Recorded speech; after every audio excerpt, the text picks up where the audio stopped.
చేస్తున్న నా తోటి యువత విద్యార్థులకు మరియు వేదికను అలంకరించిన పెద్దలకు ఉద్యమ అభినందనలు. మన పశ్చిమ ప్రాంతం అనగానే నిరక్షరాస్యత, అమాయకత్వము, గొల్లతనము, మోసపోయేతనం ఉంటుంది. మనము జీవితాంతం మోసపోవడం తప్ప మన కోసం కట్టుకునేదేం లేదు. కాబట్టి మన పశ్చిమ ప్రాంతము బాగుపడాలంటే మన కోసం కొన్ని మనం హక్కులు సాధించుకోవాల్సి వస్తుంది. ఆ హక్కుల్లో భాగమే ఆదోని జిల్లా. ఈరోజు చూసుకున్నట్లయితే 70 ఏళ్ల క్రితం ఆదోని బ్రిటిష్ పాలన ఉన్నప్పుడు చాలా బాగుంది. చెరువులు కట్టించారు, మార్కెట్ యార్డ్ కట్టించారు, పెద్ద పెద్ద బిల్డింగ్ కట్టించారు. మన బారిపేట ఆ సైడ్ పోతే 80-100 ఏళ్ల బ్రిడ్జిలు ఇంకా అట్లే ఉన్నాయి. మరి స్వతంత్ర భారతం వచ్చేసరికి మన పాలకులు బ్రిటిష్ వాళ్ళ కంటే ఘోరంగా తయారై ఆదోని మొత్తం పాడు చేసినారు. 70 ఏళ్లుగా జరుగుతున్నది ఏమిటంటే ఎలక్షన్లో ఖర్చు పెట్టడం, 5 ఏళ్లు దోచుకోవడం లాగా తయారైంది. మళ్ళీ చెప్తున్నా, రాయలసీమలో ఎవరో మన సైడు ఊరికి ఒక ట్యాక్సీస్టులు కానీ మొత్తం ఊరంతా అమాయకులే ఉంటారు. దోచుకున్న అడిగేది ఉండదు, ఏం చేసినా అడిగేది ఉండదు. కానీ ఇప్పుడు విద్యావంతులు వచ్చారు కాబట్టి నిదానంగా మార్పు వస్తుంది.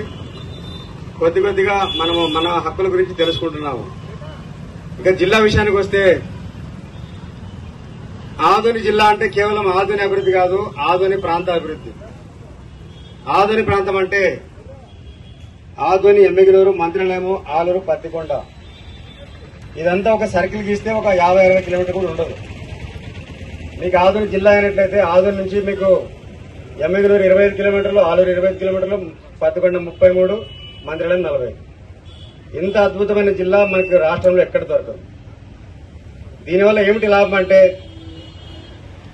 మనకి ఏదైనా కలెక్టర్ దగ్గర పనున్నా, ఎస్పీ దగ్గర పనున్నా, జిల్లా ఆసుపత్రికి పోవాలన్నా, జిల్లా కార్యాలయాలకు పోవాలన్నా, డిఈఓ ఆఫీస్కి పోవాలన్నా, జిల్లా స్థాయిలో పని కావాలన్నా కూడా మనము ఆదోనికి వచ్చి చేసుకోవచ్చు. 25 కిలోమీటర్లు, మరి 30 మినిట్స్. మీరు 30 నిమిషాల్లో వచ్చి పని చేసుకుని 30 నిమిషాలు వెళ్ళిపోవచ్చు. అంటే 2 అవర్స్ లో ఒక సినిమా చూసినంత టైంలో మీరు పని చేసుకుని పోవచ్చు. అదే కర్నూలు పోవాలంటే ఒక రోజు తీసి పెట్టాలి. మీరు పోవడానికి 2.5 అవర్స్, రావడానికి 2.5 అవర్స్, పని ఒక 2 అవర్స్. మరి ఏ ఊరు ఆదోని బెస్టా, కర్నూలు బెస్టా ప్రజలు తేల్చుకోవాలి. రెండో విషయం, జిల్లా ఏర్పాటైతే మనకు సెంటర్ నుంచి, స్టేట్ నుంచి 1000 కోట్ల ఫండ్స్ వస్తాయి. ఇంతకుముందు వస్తున్నాయి, కర్నూలు నుంచి వస్తున్నాయి, కానీ కర్నూలు నుంచి ఎక్కడో పోతున్నాయి, మనకు రావడం లేదు. కాబట్టి మన ఫండ్స్ మనకు రావాలన్నా, మన ఉద్యోగాలు మనకు రావాలన్నా కూడా జిల్లా ఏర్పాటు చాలా ముఖ్యము. ముఖ్యంగా ఎమ్నూరు ప్రాంత వాసులకు మరీ మొక్కి చెప్తున్నాము, ఇక్కడ విద్యావంతులు ఎక్కువ, డిఎస్సీ ఆస్పిరెంట్స్ ఎక్కువ, ఉద్యోగార్థులు ఎక్కువ. మన ఆదోని జిల్లా ఏర్పడితే బాగా గుర్తుపెట్టుకోండి, ఆదోని జిల్లా ఏర్పడితే మన ఆదోని ప్రాంతంలో ఉన్న గవర్నమెంట్ స్కూల్స్ మన రాష్ట్రంలో ఎక్కడ లేవు. వేల కొద్ది ఉద్యోగాలు ప్రతి సంవత్సరం మన గత డిఎస్సీలోనే మన ప్రాంతంలోనే సుమారు ఒక 1000 ఉద్యోగాలు పడ్డాయి. మరి ఆ ఉద్యోగాలు ఎవరు సాధిస్తారు? ఎమ్నూరు పిల్లలే సాధిస్తారు. మరి ఆదోని జిల్లా వద్దకు సపరేట్ గా ఫైట్ చేసి మరి నష్టపోయి ఎమ్నూరు యువత అని మేము ఈ ముఖ్యమంత్రి గారు. తర్వాత మూడో విషయం, మీరు కర్నూలు పోవాలంటే జిల్లా కలెక్టర్ గా మనం కర్నూలు పోతే అదే మనకి ఆదోని అయితే బంధువులు, ఫ్రెండ్స్ ఎవరో ఉంటారు, ఇది కూడా మనకి సౌకర్యం ఉంటుంది. కాబట్టి మన ఎమ్నూరు ప్రజలు కూడా ఈ విషయం ఆలోచించాలి. ఇక చివరిగా ఆదోని జిల్లా ఏర్పడినప్పుడు నేల సౌలభ్యం కావచ్చు, అదేవిధంగా ట్రాన్స్పోర్టేషన్ సౌలభ్యం కావచ్చు, జిల్లా కలెక్టర్తో సహా చాలా ముఖ్యమైన కార్యాలయాలన్నీ ఆదోని ఎమ్నూరు రోడ్డు మీద పడతాయని ఈ సందర్భంగా మనవి చేసుకుంటున్నాం. ఎందుకంటే ఆల్రెడీ ఒక హైవే ఉంది కాబట్టి ప్రభుత్వం కూడా అక్కడే ప్రయారిటీస్ ఉంది. కాబట్టి మీకు ఆదోని జిల్లా అయినా ఎమ్నూరు జిల్లా అయినా పెద్ద తేడా ఉండదు. కాబట్టి దయచేసి అనవసరమైన వివాదాల్లో పోరాదని మేము మనవి చేసుకుంటున్నాం. కాబట్టి సోదరులారా, యువత ఒకటే సందేశము, ఆదిలో మనకు అంత సపోర్ట్ రాకపోవచ్చు, కానీ మేము స్టార్టింగ్ చేసినప్పుడు జిల్లా కోసం 20 మంది కూడా రాలేదు. ధర్నా చెప్తే ధర్నా చేసి 20 మంది రాలేదు, కొంతమంది వచ్చి నమ్మిపోయినారు మా మీద. తర్వాత ఈరోజు చూసి మీరు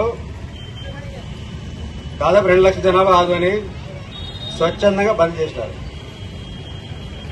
బంగారంగా రోజు తెరిసే వేల కొద్ది వ్యాపారం, వేల కొద్ది ఆదాయం బంద్ చేసినారు. ఫెర్టిలైజర్ షాప్స్ రెడ్డి గారు మొత్తం ఇప్పుడు ఎలా ఉంది ఆందోళన ఎట్లుందంటే స్వచ్ఛందంగా బంద్. ఒకరి ఇంతకుముందు బంద్ ఎంత పెద్ద పార్టీ చేసినా కూడా 11 తెరిచేవాళ్ళు. మేము 1 గంట వరకు ఆందోళనలో ఉన్నాము, ఒక్క షాప్ తిరగలేదు. టైం తీసుకుంటుంది కాబట్టి మీరు దీక్ష చేస్తూ ఉంటే మీకు 3 days 4 days 5 days లో ఖచ్చితంగా ప్రజల్లో అవగాహన వచ్చి ఖచ్చితంగా ఇక్కడ కూడా మరో 2-3 వారాల్లో ఎమ్నూరు బంద్ చేసినా ఆశ్చర్యపోవాల్సిన అవసరం లేదు. ప్రభుత్వం కొంత సానుకూలంగానే ఉన్నట్టుంది. మన ఎమ్మెల్సీ బీటీ నాయుడు గారు కూడా అద్భుతంగా ఆయన కలిసి రిక్వెస్ట్ చేయడం జరిగింది.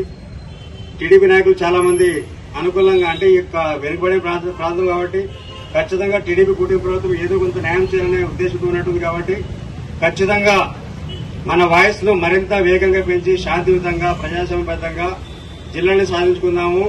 మనకు ఆదరణ జిల్లా ఏర్పడితే ఏమేమి లాభాలో ప్రజల్లో తీసుకున్నట్లయితే ప్రజలే మన శిబిరం దగ్గరకు వచ్చి మనకు మద్దతు పలుకుతారు.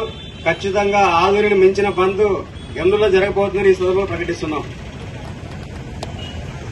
కాబట్టి మిత్రులారా, ఆల్ ది బెస్ట్. ఖచ్చితంగా ఎమ్మెల్యే శిబిరం కూడా అద్భుతంగా డెవలప్ అయి ప్రజల్లో ఆదరణ జిల్లా ఏర్పడితే ఆదరణ ప్రాంతం మొత్తం ఎలా డెవలప్ అవుతుంది బాగా అవగాహన జరిగి త్వరలోనే మనం 2020 జనవరికి అంతా జిల్లా సాధించుకోబోతున్నామని విశ్వాసం వ్యక్తం చేస్తూ ఆల్ ది బెస్ట్ చెప్తూ, ఆల్ ది బెస్ట్ బ్రదర్స్. ఖచ్చితంగా సాధిద్దాం, సాధిద్దాం, సాధిద్దాం, సాధిద్దాం, సాధిద్దాం. మన ఉద్యోగాలు మనకు కావాలంటే, మన ఉద్యోగాలు మనకు రావాలంటే,